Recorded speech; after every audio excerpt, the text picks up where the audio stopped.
Gain the latest news from our experts in the field straight to your hands.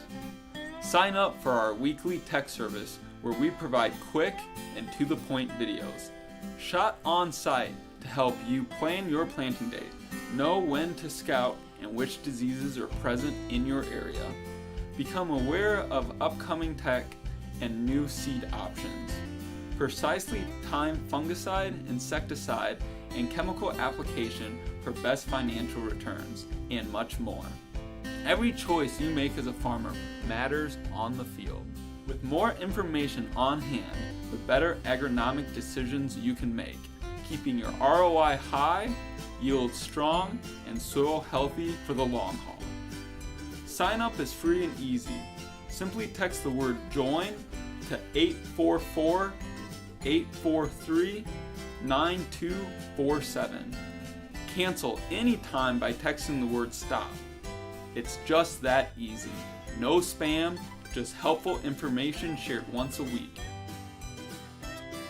Stay in the know with Liqui-Grow.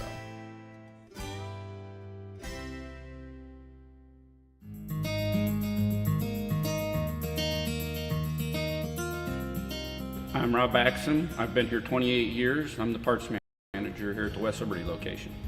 Here at this location, we work on farm equipment, whole goods sales, precision farming, parts, service, and retail. JJ Nicottine's been in business since 1920, and we have 5 locations. Our other locations are Pilot Grove, Mount Pleasant, Sigourney, and Grinnell. One of the unique things about JJ Nicotine is we focus mainly on our Case brand. We are standing in the Walt Lehman showroom, which is unique to West Liberty. The sole purpose of this space is for the community to use it for ag events. And they do this free of charge, as it's JJ Nicotine's way of giving back to the community. Walt Lehman was a very respected farmer and World War II veteran who sold JJ Nicotine the property to build this building on. The West Liberty location was built in 2021, and we moved in September of that year. The best part about working for JJ Nicotine is they're open, transparent, they do a lot for the community, and I feel they really value their employees.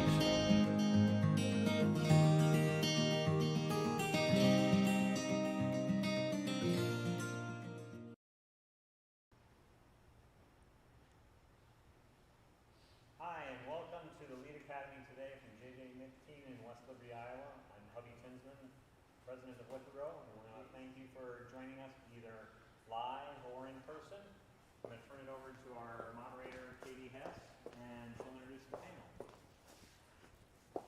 Can you repeat that? The PA system wasn't on. Your mic's not on. How about now? No, the mic on the switch. There we go. Welcome to today's Lead Academy session from JJ Nicotine's in West Liberty, Iowa. I'm Hovey Tinsman, president of Liqui-Grow, and want to thank you for joining us either virtually or in person. And hopefully you'll find the topics of value for your 2023 crop. And with that, I'll turn it over to the moderator, Katie Hess. Hi, I'm Katie Hess, Sales and Marketing Director here at Liqui-Grow. Today we're doing our first ever Studio Live audience live stream, and we're rounding out our week of virtual events, so thank you for joining us so far. Don't forget, we do have 3 in-person events, February 22nd out in Iowa City, February 24th up in Clear Lake, and February 28th over in Welton, Iowa.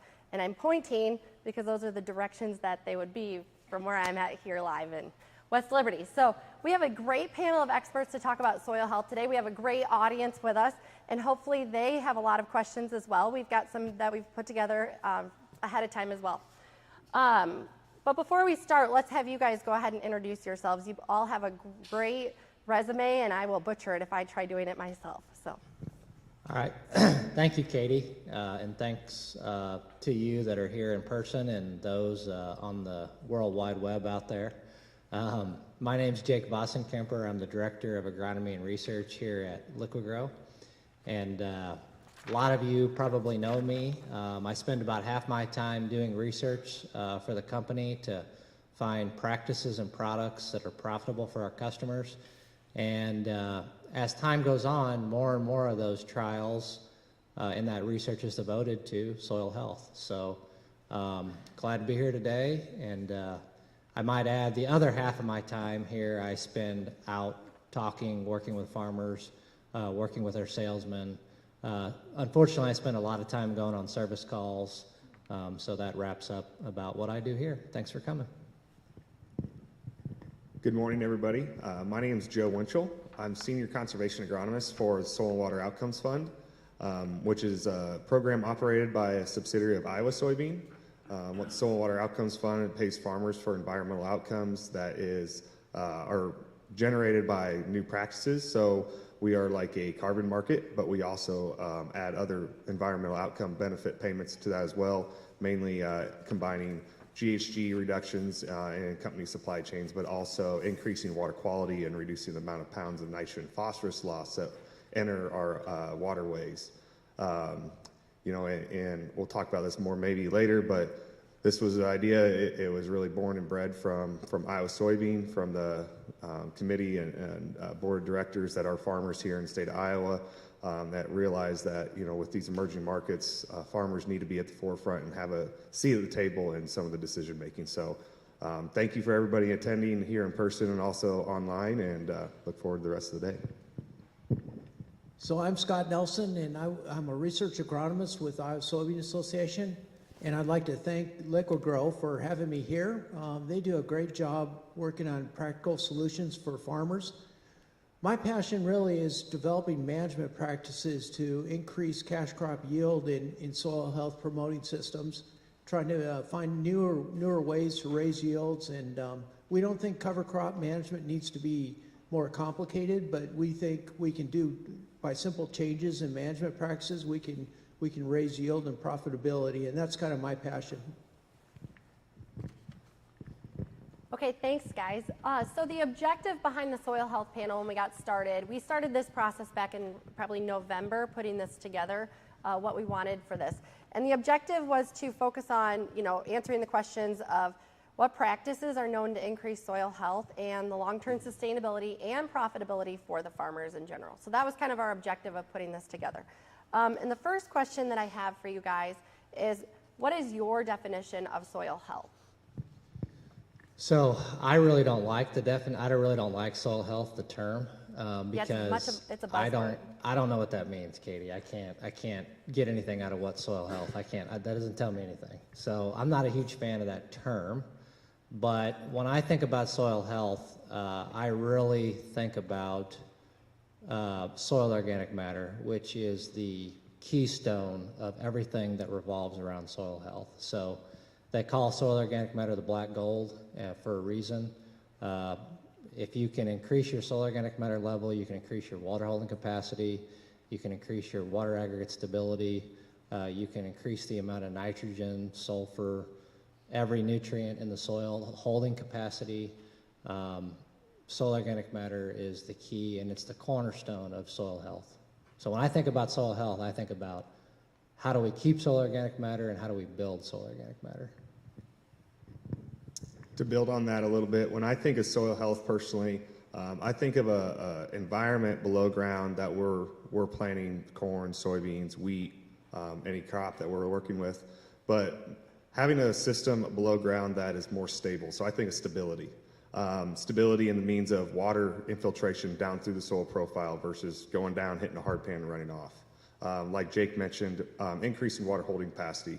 So when we're having fewer rains that are fewer in number, but when it does rain, it's coming harder and harder, more amounts in shorter times. Making sure we can capture that moisture and get the excess out of the soil profile as we need to, but also hold what we do need. So maintaining, keep maintaining the lows or keeping the lows out of the system, but also evening things out. So when I think of stability and a system underground that can really be more resilient and reliant on itself rather than us constantly having to push and pull levers. If there's ever a time where we can't get into a field or there's not a fertilizer timing that doesn't align because of a weather event, having a system that is more resilient and more stable over time that we can eventually over time mitigate risk for us. So that's my thought of soil health. My definition of soil health is really long. It's the background of your productivity. And Scott, maybe we should just start with you down there. What is the number one thing that comes right off the top of your mind that a farmer could do tomorrow to start increasing his soil health? Well, I think in terms of compaction, one of the most important things we're seeing in Iowa soils, I've had a project where I've done a lot of soil sampling recently, and I noticed quite a bit of hard pan and compaction in our fields over the past few years, and that's very important for having uncompacted layers for to improve water infiltration.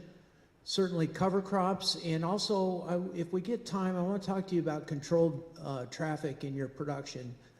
There's been some recent studies that showed almost a 30% increase in productivity due to controlled traffic, and that means matching your equipment and staying on certain tram lines with your grain carts and your planters and everything.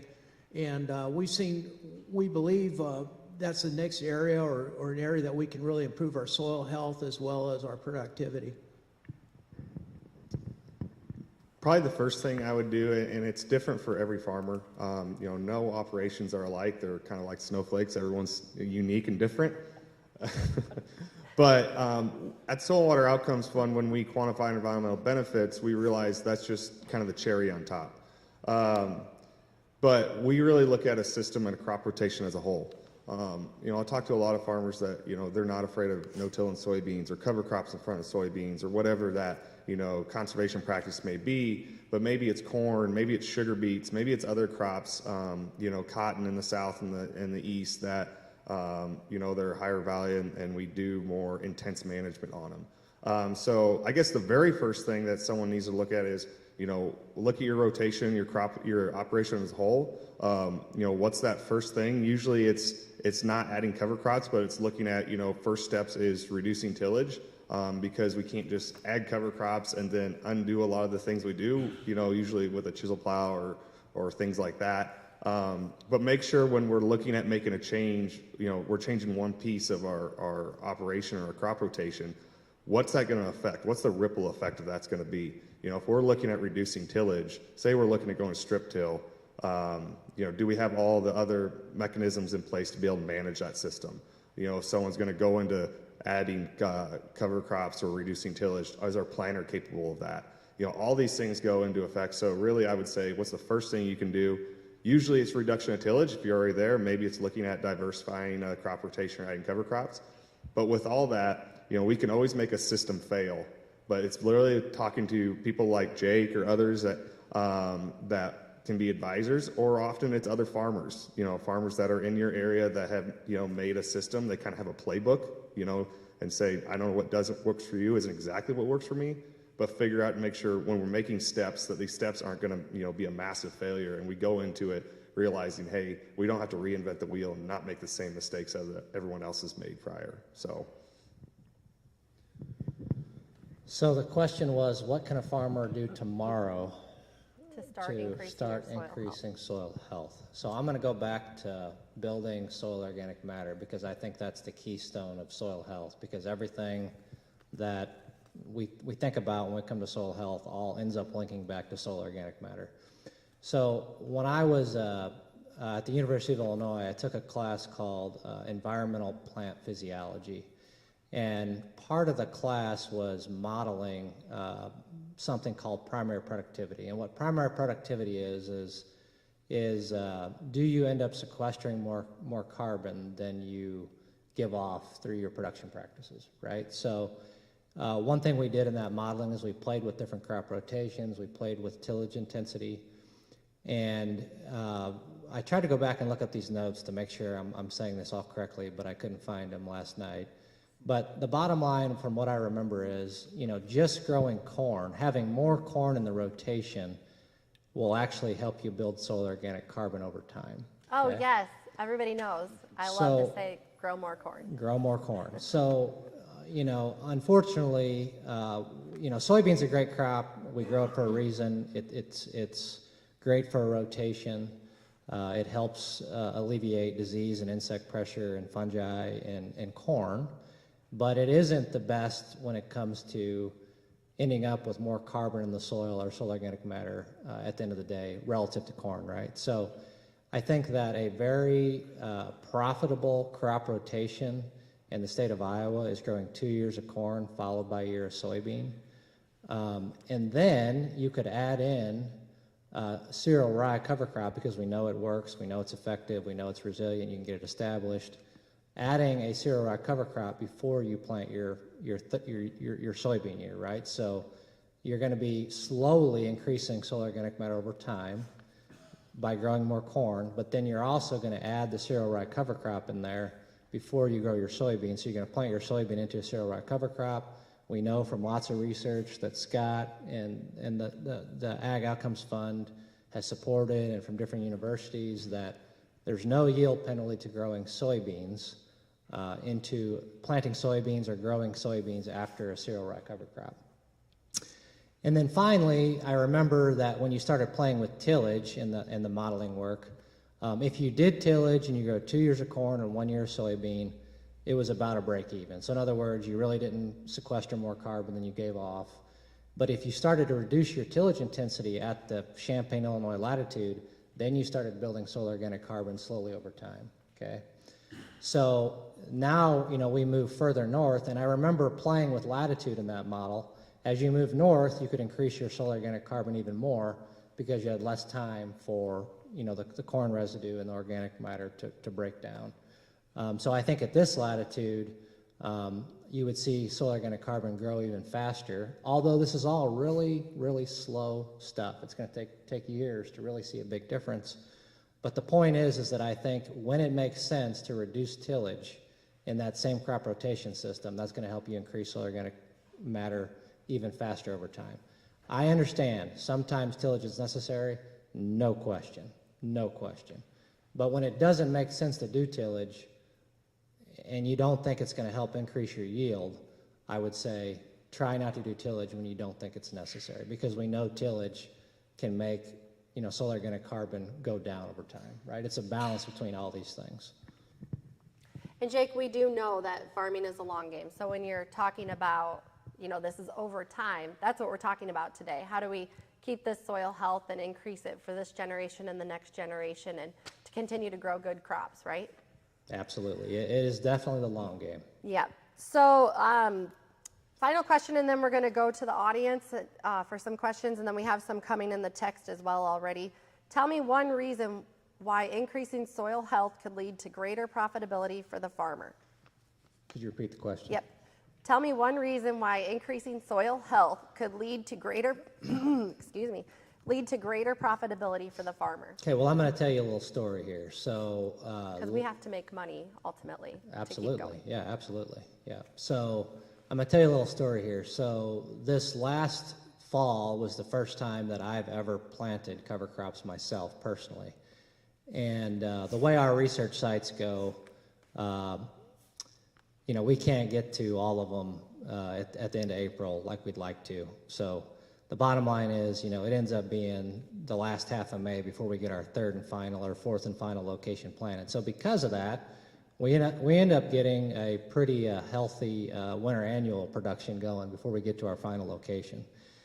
And I was just, blown away by the lack of winter annuals in the cereal rye plots. It was like, at the last location, it was like, welcome to the jungle, baby. That's how many winter annuals were there. But yet, in the cereal rye plots, I don't know that there was one weed. I'm not kidding you. So had the cereal rye been killed yet at this point? The cereal rye had not been killed. It was still growing. But the bottom line that I took away is weed suppression was monumental in those plots, and I'm confident that you could adjust your herbicide program to make it more cost effective because you have that winter annual suppression. So when I think about, how do you increase your profitability using cover crops and soil health, I think my experience right away told me there that that's helping with weed suppression. In addition to that, we just talked yesterday about water hemp and how it's overcoming, many different herbicides on the market. So I think about using cover crops as an IPM strategy to help combat water hemp resistance. So that's another way that it could help save us money. Instead of throwing every herbicide known to man at the problem, let's see how we can incorporate, cover crops to help us as an integrated pest management strategy to control herbicide-resistant weeds. So, soil health and profitability. In my realms, my background was always retail agronomy and working for a manufacturer, but in what I do today, it's often really talked about, and the two, are often correlated or often talked together and often not. What we do, and when I'm working with a farmer who's interested in enrolling in Soil Water Outcomes Fund, especially if someone is looking at scaling something new to their operation, take strip till, for example. I always say, the payment you get from us, even, if we're averaging $32 an acre, we'll pay up to $40 an acre. But that's peanuts compared to if we start losing yield and we start becoming less profitable at the farm level. So whenever we're working with a farmer, we're always making sure, our ecosystem payment, the carbon and the water quality payment comes second to the farm's profitability. But I'm a firm believer if done right, mitigating those transition risks, it can be absolutely more profitable. So not only mitigating the risk of, weather events, when water infiltrate through the soil profile, building that soil structure so it's not able to move it through and get excess away, but also hold on to it longer. We all know, we're sitting there at State Fair, it's the Governor Steer show, and all of a sudden we got a State Fair rain, and that's what we always talk about, me and my buddies, like, man, that's going to make these beans the pods fill, right? Well, what if we got that rain 2-3 weeks ago, but we had a soil structure and a soil profile that's able to hold on to that to really keep it to when we need it, or grain fill and corn production. But when I look at profitability, I was actually on the phone with a grower, and this may not seem relative to Iowa, but it is. A grower in northern Minnesota in Red River Valley, about an hour north of Fargo. And their growing season, if they're not out of the field, if they don't have something done by October 1st, it's froze up. And when they plant their crop in the spring, they actually can't let the frost come all the way out because it gets too muddy. So their time to get something done is very, very, very short. And a lot of intensive tillage because it's sub 1% slopes, high organic matter clay, trying to dry soil out, get it warmed up. They're looking at strip till as not only to get time out, turn about 3-4 passes across the field into one, but it's profitability. We all realize there's less and less labor at the farm today. So not only someone in the rig, but also turning, 1 or 2 tillage passes into one, a fertilizer pass, maybe 2 fertilizer passes, whether it's dry and anhydrous. And then, even be able to do something like seed cover crops with it.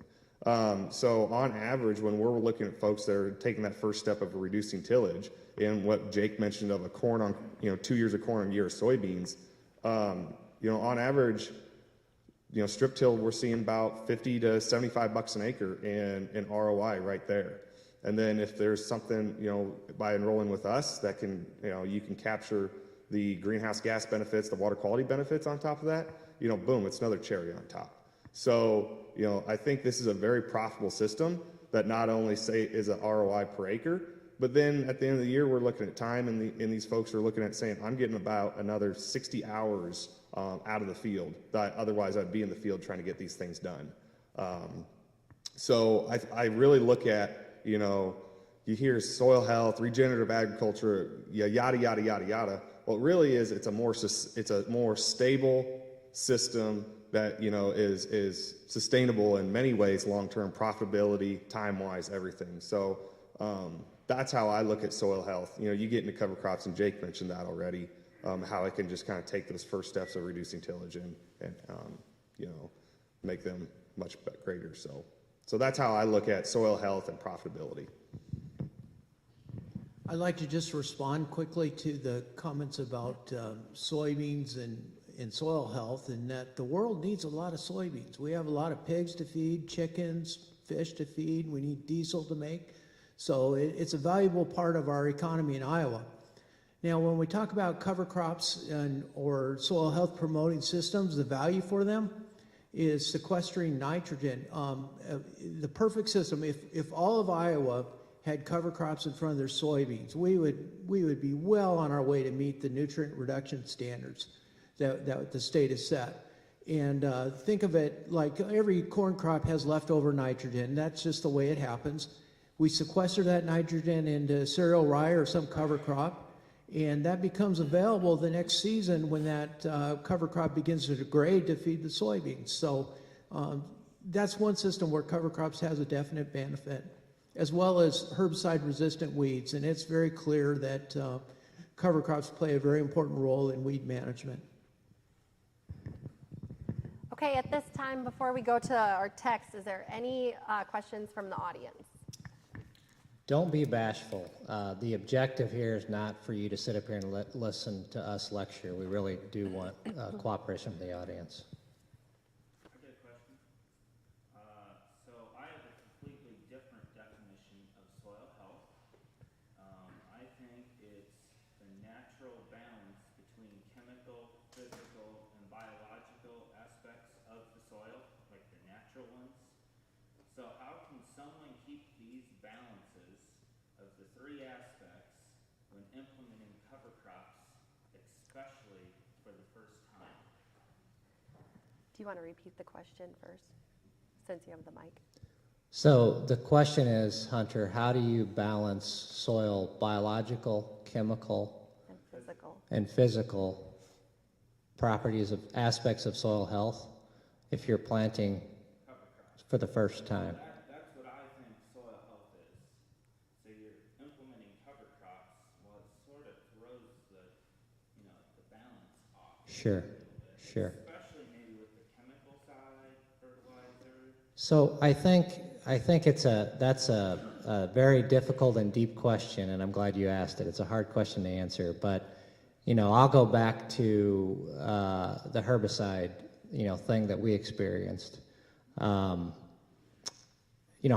are necessary, but we surely don't want to overuse them and abuse them, because if we do, we end up getting things like herbicide resistance, right? And it's clear to me that using a cover crop, for example, would allow you to change up your herbicide management program. So, for example, instead of being so heavily reliant on residual herbicides in that burn down pass, you could probably move those residuals to your post application and probably not use as much herbicide overall. So I hope that begins to answer your question. But does anybody else have any? I'd speak to, when I look at introducing cover crops, and I had this conversation with a grower, and he's saying, I'm actually looking at trying to reduce my rate of glyphosate, how much I'm using, and I'm going to have to come in with a burn down. And I was like, hey, Andrew, I totally understand. But I think what you might be slightly, maybe, quote, losing in that aspect, you're going to gain. And I think, we've been using conventional tillage and all these things, and like Jake said, tillage is absolutely necessary sometimes. Totally understand that. But, when I have farmers self-admit, like, it's completely recreational tillage, I'm like, okay, I don't quite understand that. I think there's a lot of areas that, we have a severe soil structure problem in a lot of fields.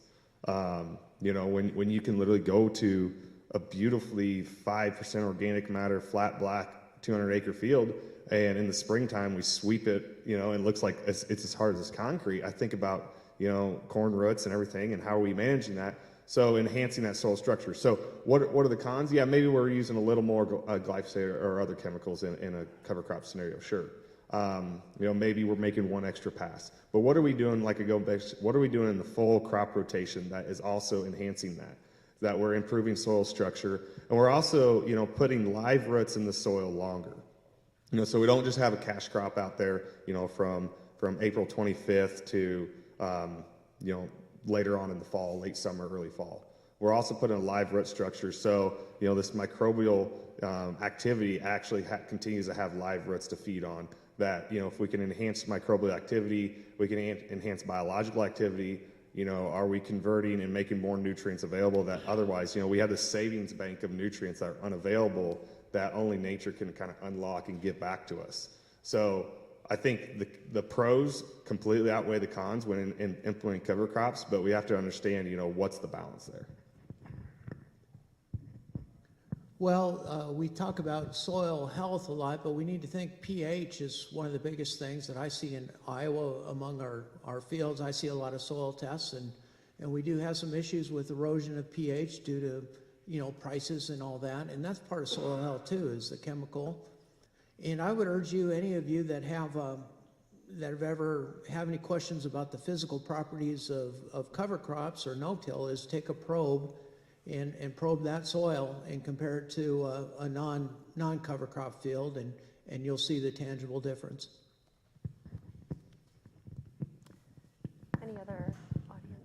Any other audience questions before we move on to some of the ones on our text? What are some of the keys you believe organic matter is pretty high up on your list? What is the keys to building organic matter? The question was, organic matter is pretty high on my list, so what are some of the keys to building organic matter?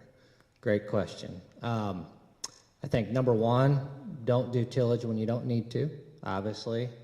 There are clearly cases where you need to do tillage, but, you know, I'm going to go back to the strip till thing that Joe mentioned. There are heavy soils in the state of Iowa all over the place that pretty much have to do tillage if you want to grow corn after corn, no question. But strip till is a way to do that tillage, but not till the entire acre, so you get some of the tangible benefits out of no-till, but yet you're still doing the tillage to dry the soil out in the seeding zone where you need to plant and reduce soil moisture retention, or reduce soil moisture, warm the soil up. So, you know, you can look at some long-term studies, and you can grow continuous corn with no-till, and you end up getting the same yield as you do with conventional full-width tillage. That's a Purdue study, a long-term study that I'm citing. I believe there's other studies that show the same thing, but because I know that there's lots of acres that need tillage, I think strip till is a nice balance, and strip till is definitely going to help increase soil organic matter over time relative to full width tillage, if that makes sense. That's the first thing I think about. Second thing I would look at, and I think personally why I mentioned strip till like I do, is because I think with the capabilities that we've had with GPS and everything, you know, strip till has come a long ways, you know, versus where it was 10 years ago. But also looking at, you know, if we use manure, having a better understanding of what's available in that manure, and not looking at manure as something we have to get rid of. More manure is like what are we putting down? You know, I look at a lot of when we enroll folks, and I look at, all right, what are you putting down for manure, and what's your manure, fertilizer, nutrient program? You know, and we're putting on, you know, 200 some pounds of nitrogen via hog manure, but then we're also supplementing that with another 150 pounds of, you know, anhydrous and dry urea and side dressing. You know, really having a good understanding of like, all right, what's the value of that manure, and where can we go and not over apply our macros, but what's that manure also giving us? You know, there's a ton of little things that manure is giving us that, you know, synthetic or, you know, commercial fertilizer will never be able to give us, because it's just not that total package, right? You know, I've personally seen fields that are very, very poor CSR, very, very poor soils, in a rapid amount of time, talking 5-7 years, completely be turned around using manure. And I know folks that use manure swear by it and understand it, and I'll be preaching to the choir, but, you know, looking at tillage, like Jake mentioned, but also secondly, you know, really understanding what manure is available either to you on your own operation or nearby, and what's the value of that, you know, in comparative to other commercial fertilizers. And I know Liqui-Grow, sorry, but, you know, I am a fan of manure in a system. Just be realistic too. It's hard to build organic matter without manure, and, you know, realistically you can grow at 0.1 to 0.2% in a decade. So, and that makes a tangible difference, but it takes time.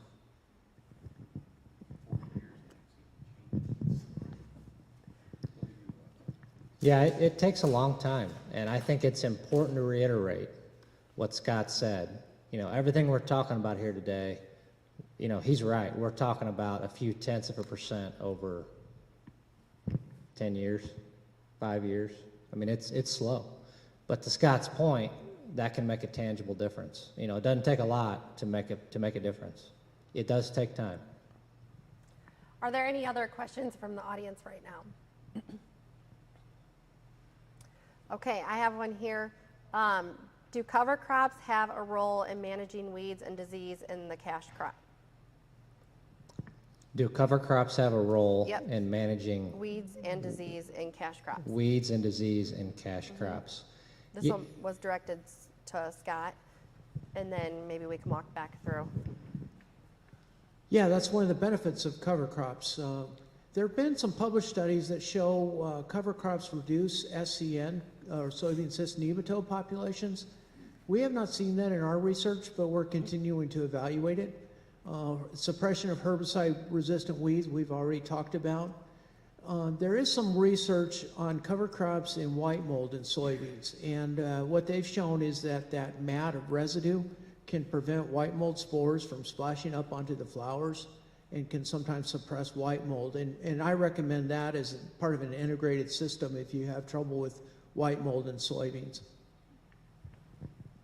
I'm pretty quick here because I think we've hit this pretty hard, but you know, it goes back to when I look at the weed suppression. Knowing my enemy when I go out in there in spring, I'd rather terminate rye than try to terminate mare's tail or water hemp or giant rag. I fought that battle in southwest Iowa too many times, and I don't want to go up against it again. But also, you know, especially in soybeans don't like excess moisture. You know, mitigating, you know, excess moisture in the spring by utilizing that cover crop as well. Good. Okay. Another one here is cereal rye the only option for cover crops to aid in soil health? And what about other options like wheat or double crop options? Yeah. All of you. So is cereal rye the only option for cover crops? And what about wheat, and what are other, and double crop options? Yeah, so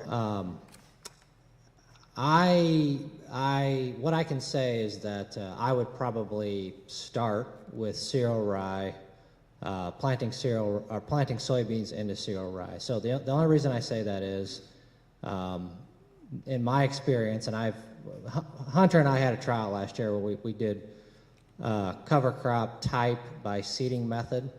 And we had lots of different cover crops and lots of different seeding methods, and the only thing that made it through the winter was the cereal rye. So I think that Where was that, like along Interstate 80, or that where was are at we? 3 different sites. Okay.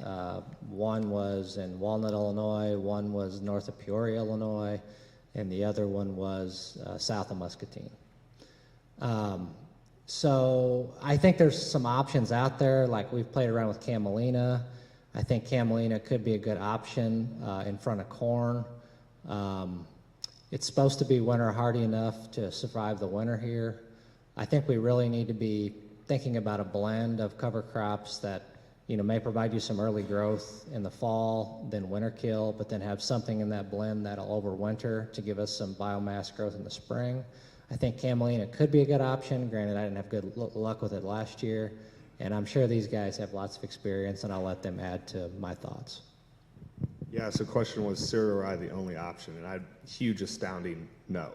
It's the most common, and for a reason, because, you know, it's kind of like hard to make cereal rye not work. It's really kind of, I would say dummy proof, but it's more Joe proof. Yeah, in the state of Iowa, where we do a majority of our work, but other areas as well, you know, anywhere from, I mentioned, you know, northern Minnesota to upstate New York. You know, corn, soybean production being most predominant. It's rye in front of soybeans after corn stalks, you know, or after corn, and oats after soybeans in front of corn. You know, we don't want to, you know, corn, we understand that that's a system that can be touch and go. I've worked with some growers. This will be the 3rd year they're enrolling in our program now, and they're saying, hey, I understand the oats are doing its job, but it can be real touch and go. You know, a majority of our oats didn't germ last fall because it was so dry. And we got a rain event that got them germ, and then they frost killed. And it's frustrating to go through all the effort and then not have something germ. So we really look at a lot more, and I know a lot of farmers are looking at, you not only, you know, the cereal rye is working great, and I work with a lot of farmers that put cereal rye in front of corn, and they have a system that they understand and it works for them. but also looking at things that, whether it's triticale or winter wheat. They're not going to germ in its cool conditions, so you have a rain event, it keeps you out of the field from getting that cereal rye terminated, and you come out 2 weeks later in April, and it's a monster. Well, things that don't germ and grow in as cool conditions don't start as soon, so your triticales or your winter wheats will be smaller and more easier to manage. When you look at them, don't only look at your cover crop as a cover crop.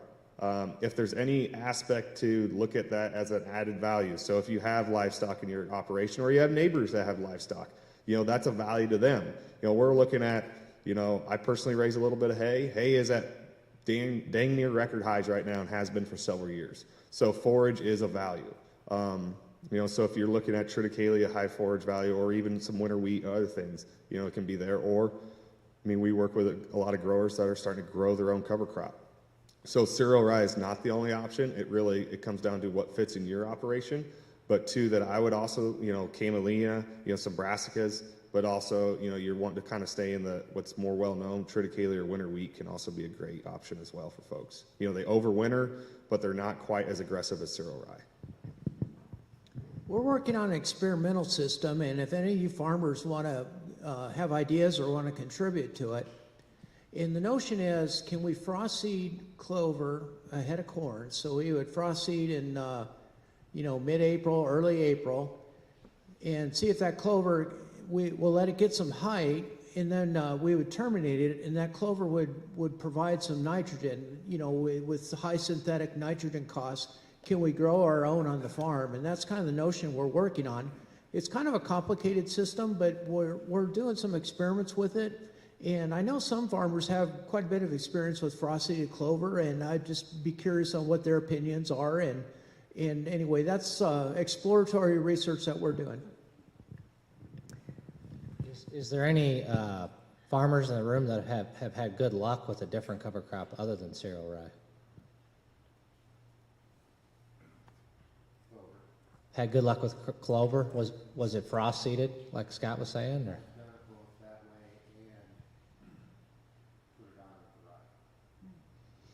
So I think that, this question is an area of active research at the university level, even with farmers, but we really need to find some other cover crops that are easy other than cereal rye. I think that's really important. I think lots of folks are working on that.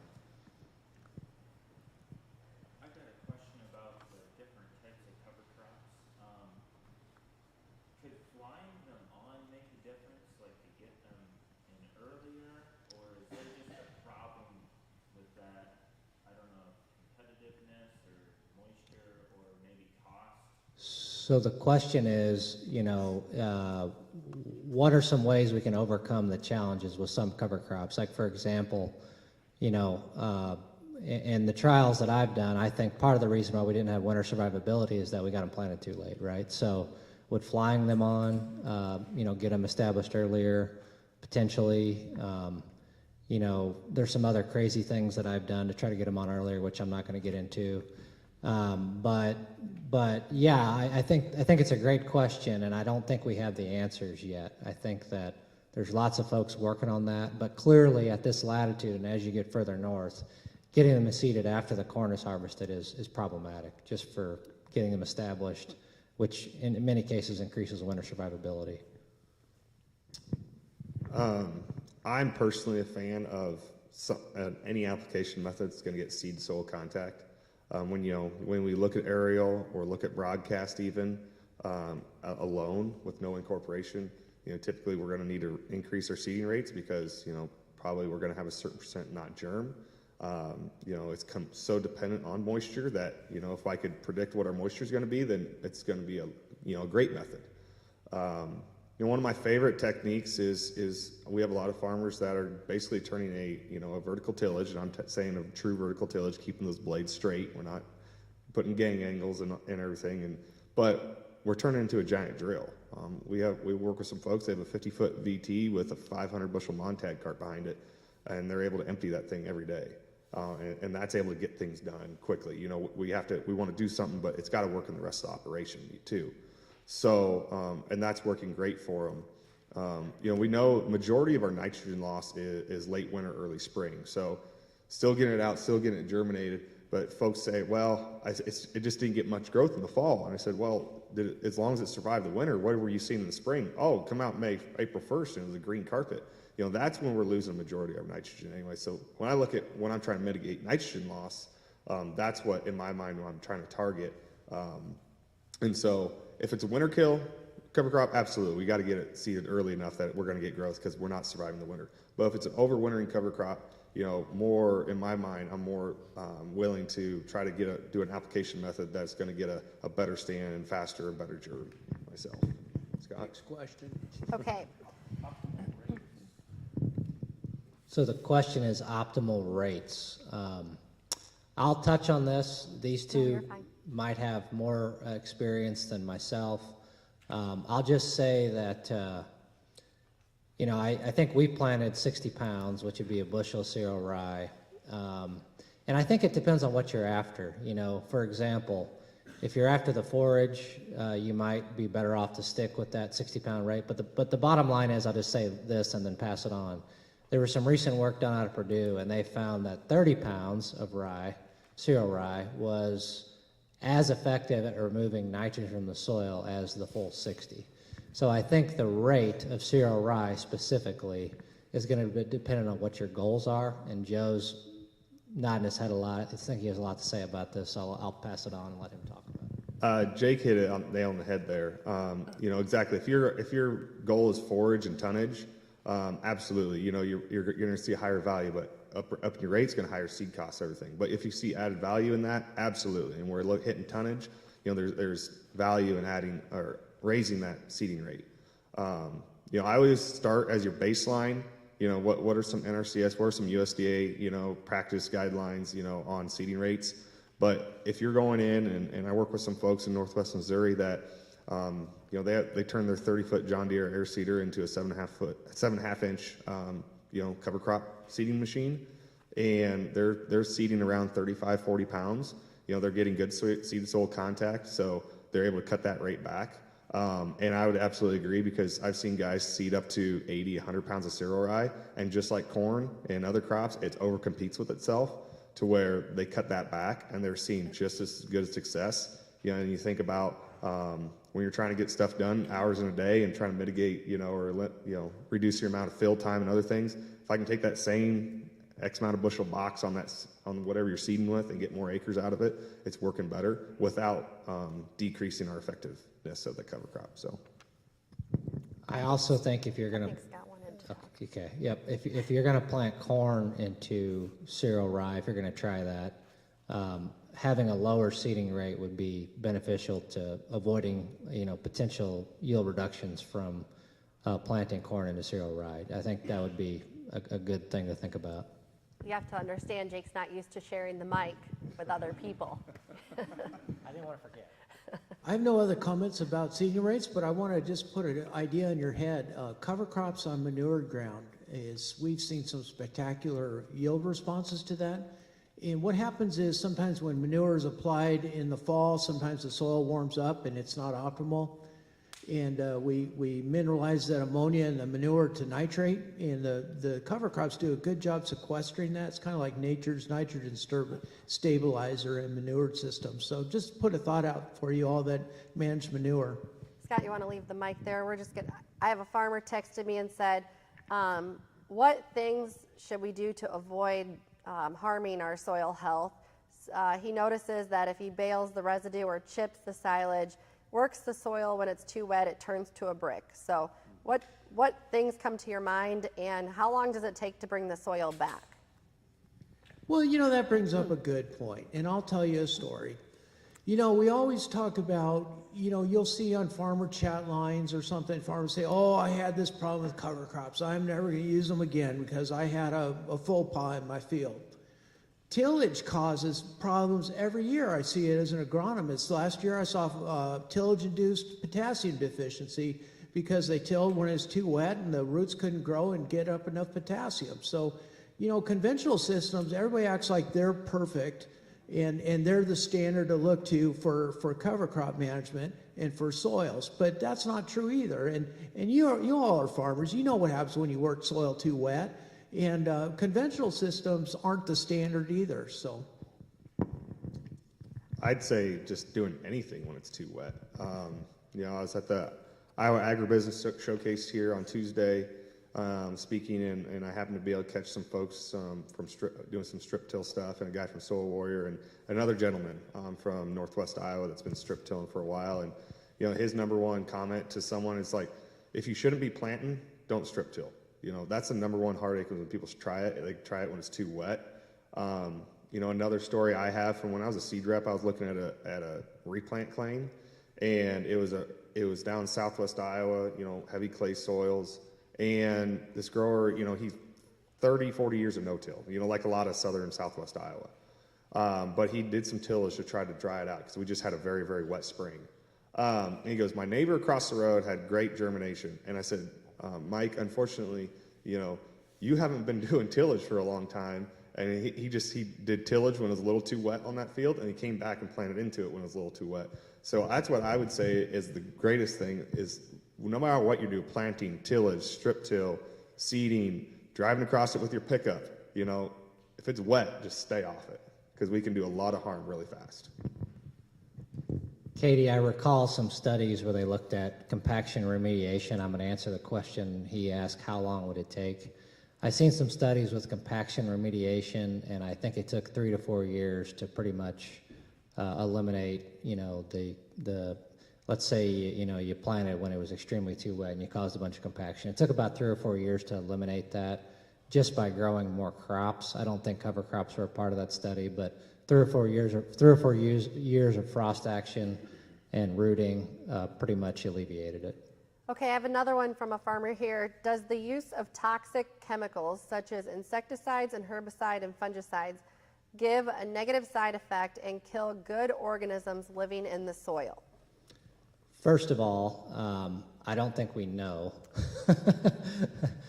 I'll speculate, but surely pesticides, fungicides, insecticides kill unwanted organisms in some cases. Surely that's the case. The second half of the question is, are these in-furrow insecticides killing earthworms?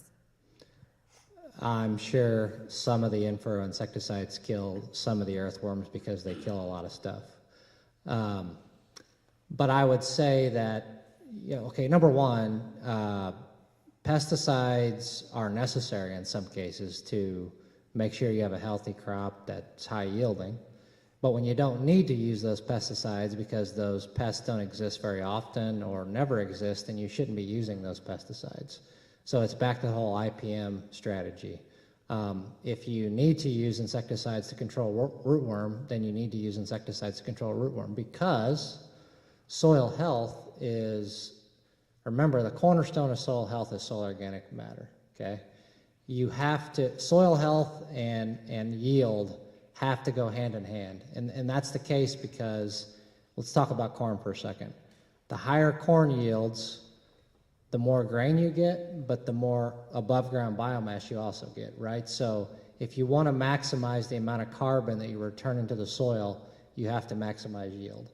So if you're doing things, if you need to be using pesticides to maximize yield, that goes hand in hand with maximizing the amount of carbon you're going to turn back into the soil. Does that make sense? Mm-hmm. So I think Scott wants. Scott, here you go, buddy. Oh, let's just cut Jake off. I just wanted to mention there is a lot of farmer experience and some studies that show slugs can be bad and sometimes in cover crop systems.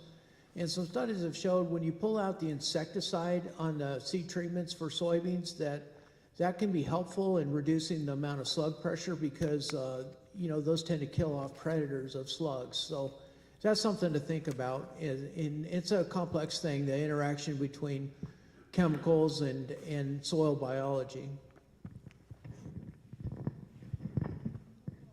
On that note, what's the other mammalian rodent that's a problem in cereal rye often? Voles. Yeah, voles. Okay, so I was at a conference not so long ago, and there was a researcher there the researcher was saying that voles are such a big problem in my cover crop trials. And there was a farmer there that said, yes, you know, I have a lot of problems with voles when I grow cover crops.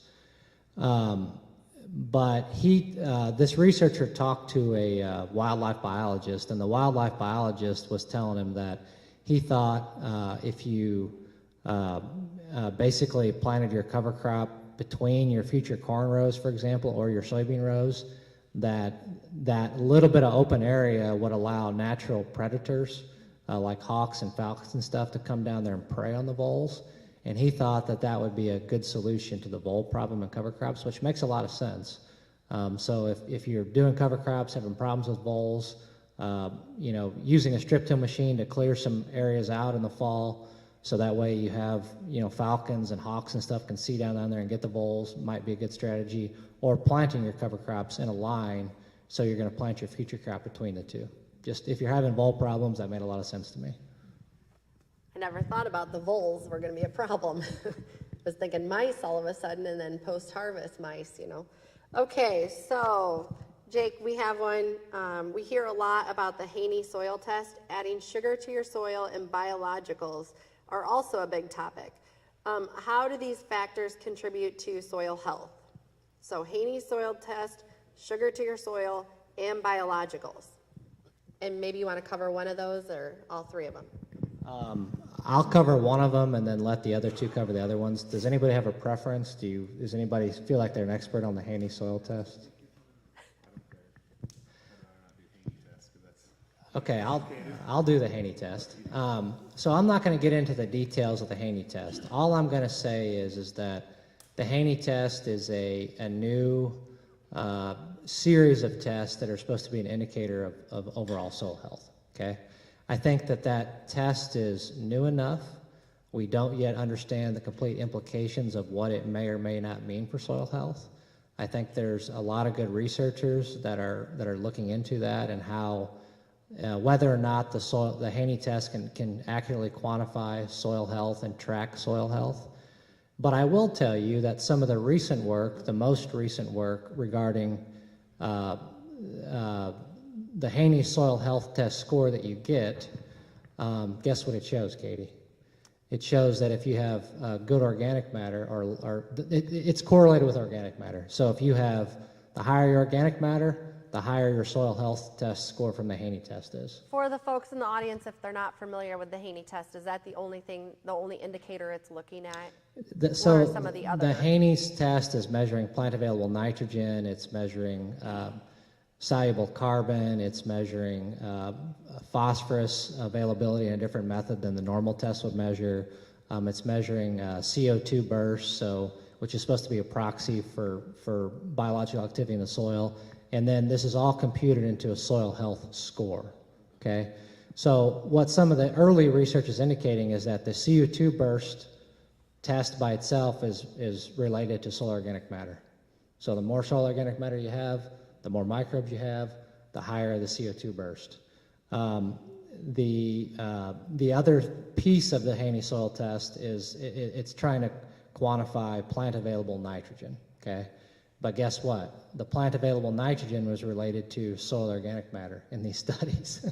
So really, I mean, what I can see so far is the Haney soil test is a proxy for soil organic matter because it all goes back to soil organic matter, okay? The thing I would be cautious about is the Haney soil test has been adopted by some extremists, in my opinion, in the soil health realm. I would be cautious about a consultant approaching you as a farmer and saying, boy, if you use the Haney soil test, it's going to save your farm, it's going to save your operation. I don't think that's quite the case. It's a tool in the toolbox. I don't pretend to know everything, but I wouldn't think that, the Haney soil test is going to change your operation. And some people promote it like that, unfortunately. And I don't think the creator of it meant for it to be that way. I just think sometimes it's used and abused. So I'll tackle the biologicals and sugars, and I guess I just always kind of dumb it down and think of it pretty simply. So there is a lot of biological activity going on in the soil and in the underground beneath us, right? That's what kind of makes soil. So I remember working with an individual, and he worked for a biological company, and he had a great way of kind of thinking about it. So we all know probably the fence row effect. You take an old fence row and you farm 2 fields together, and you can always see that fence row on the yield monitor and such, right? But what makes that fence row pop up? Because probably for decades we haven't touched that fence row, and they always talk about what's going on with the perennial grass and the different species and the multi-species and what's going on, and that's where it goes back to what I mean, having a live root underground that the enzymes and biologicals are feeding on. So looking back to, that's kind of a snapshot of where things were on, in our soils, many, many years ago. So if we're trying to get back to there, we can either do one of many things. We can try to use soil health practices or conservation practices or just farming practices. They're farming practices at the end of the day that help, improve and, engage and grow our biological activity instead of impeding it. And so if we're looking at putting biologicals on, if we're looking at adding sugars, sugar is a feed, is an energy source for biologicals if there's no other energy source present.